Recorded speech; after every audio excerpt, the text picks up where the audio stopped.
Welcome back everyone for our next video for Retro Scam.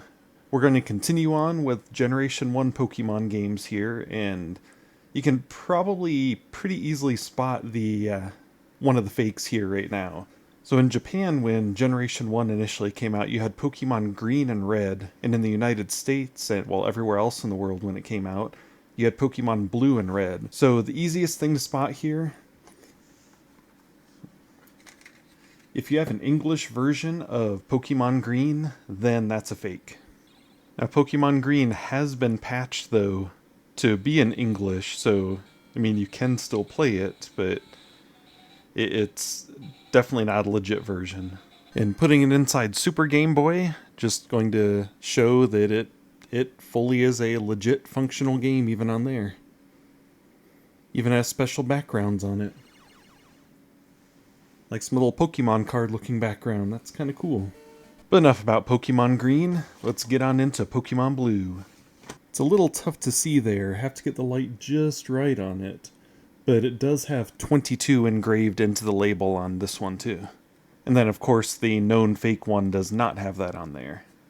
And once again, I don't really depend on labels that much because labels can be changed pretty cheaply. If you want an authentic label, look for that little stamp on there. But also there's a great suggestion in the comments for the Pokemon Yellow video.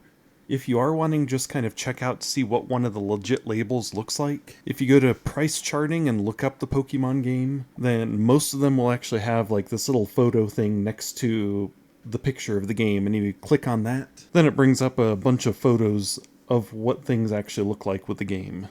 Now it doesn't always cover everything because a lot of these Pokemon games do have multiple variants, but it would be a good start to just kind of see if it does look the same as the label shown on there.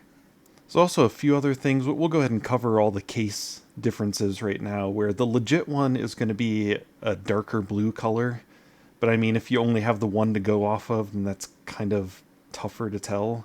If you have a light source and you put this on there, you can actually see through here. And then with the real version, you can't see through. There you go, there's a fake one seeing through it again. And then another big giveaway are these bolts on here. The Tri-Wing screw was not used for the Pokemon games for the Game Boy or Game Boy Color. Plus, I mean, Game Boy games did not have the screws above.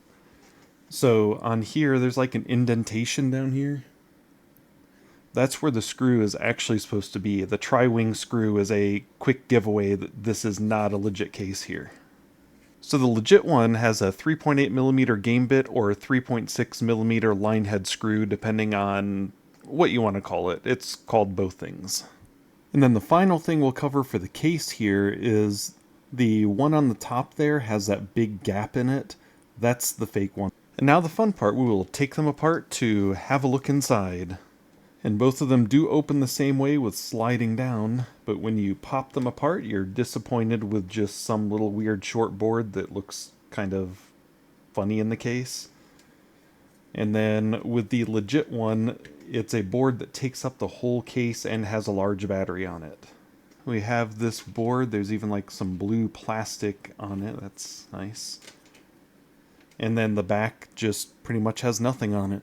And then the legit board, one thing that you always look for, especially on the transparent cases, look for these 4 rectangles on the back. Those rectangles are always a good determiner where the board is a legit board. Plus they'll say Nintendo and all that kind of fun stuff on it. It'll have the battery, and looks like I need to clean this one a little bit, but that's what the good board looks like. And then I also want to thank everyone for giving these suggestions, because here's another one to look at on here. On the label, how it says DMG APEE USA 1. Right there on that chip, it also says DMG APEE. So you just want to kind of look to, if you're popping them apart, to see if the chip even has the correct code on it.